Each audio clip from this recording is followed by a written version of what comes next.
గ్రామాల్లో ప్రజలకు అందుబాటులో ఉండాలి. మీరు ఎవరు గ్రామాలు ఉండడం లేదు. మీకు ముందే చాలా క్లియర్గా చెప్పి ఉద్యోగాలు ఇచ్చారు, అగ్రిమెంట్ సంతకం చేశారు. మేమందరం గ్రామాల్లో వెళ్ళి అందుబాటులో ఉంటామంటారు. 14 పరీక్షలు చేయాలి, 105 మందులు పెట్టుకొని చేయాల్సిన పనులు చేయాలి. ఒక్కరు కూడా మీరు డ్యూటీలు సరిగిపోవట్లేదు.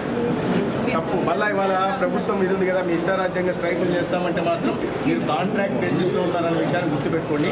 ఏమి కాదు, 500 కోట్లు మిగులుతుంది, ఏ నిమిత్తం పని చేసినా ఉద్యోగాలు చెప్తున్నారు.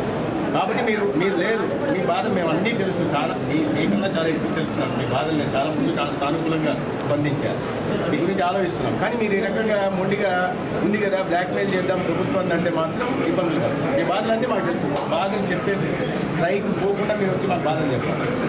మీ డిమాండ్ చాలా వరకు నెరవేర్చడానికి మేము సిద్ధంగా ఉన్నాం. దేశంలో ఏ రాష్ట్రంలో ఇంత జీతాలు ఇవ్వట్లేదు. మీరు ఉద్యోగాలు చేయటాను అసలు ఏం పేరమ్మా, ఎక్కడ ఏ ఊర్లో ఉంటున్నాము. మీరందరికీ తీస్తాను నేను. ఎవరు కూడా 3-4 గంటలు ఎక్కువ ఉద్యోగాలు చేయట్లేదు. మీ బాధలు వెళ్ళడానికి మీరు 24 గంటలు ఉండాలా? 24 గంటలు ఉండడానికి మీరు సంతకం పెట్టారా లేదా? అసలు మీరు డ్యూటీ చేస్తున్నారా? నెంబర్ 1 ఎన్ని గంటలు చేస్తున్నారు?